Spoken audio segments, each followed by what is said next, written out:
Friends, మనం చాలాసార్లు వింటూ ఉంటాం మల్టీ టైమ్ ఫ్రేమ్ అనాలిసిస్ అని చెప్పేసి. ఇక్కడ చూడండి, ఈ క్యాండిల్ ఏదైతే ఉందో గ్రీన్ క్యాండిల్, అది ప్రీవియస్ వీక్లీ క్యాండిల్. సో ఆ యొక్క హై అనేది మార్క్ చేస్తున్నాను. హై వచ్చేసరికి మనకి ఇక్కడ 4489 అనేది కనిపిస్తుంది.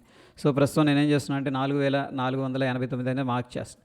అయితే ఫ్రెండ్స్, ఇక్కడ రైట్ సైడ్ ఏదైతే ఉందో ఇది వచ్చేసరికి 5 మినిట్స్ టైం ఫ్రేమ్ అనమాట. అంటే లోవర్ టైం ఫ్రేమ్ అని చెప్పేసి చెప్పుకోవచ్చు. ఎప్పుడైతే ప్రైస్ ఆ లెవెల్కి అనేది రీచ్ అయిందో, అంటే ప్రీవియస్ వీక్ హైని టచ్ చేసిందో, ఇక్కడ మనకి ఇమీడియట్గా రిజెక్షన్ అనేది జరిగింది. అయితే ఫ్రెండ్స్, ఇక్కడ చూడండి, ఈ క్యాండిల్ క్లోజ్ అయింది.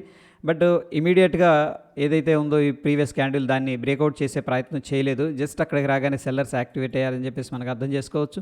సో ఎప్పుడైతే ఈ క్యాండిల్ లో అనేది బ్రేక్ డౌన్ జరుగుతుందో, మనం షార్ట్ అనేది ఇనిషియేట్ చేసుకోవచ్చు. ఆ లెవెల్ దగ్గర నుంచి కూడా ప్రీవియస్గా ఉన్న ఇంపార్టెంట్ లెవెల్ ఏదైతే ఉందో ఆ లెవెల్ దాకా మనకి డ్రాప్ అయింది. సో అరౌండ్ 1.5% అయితే డ్రాప్ అయినట్టు తెలుస్తుంది.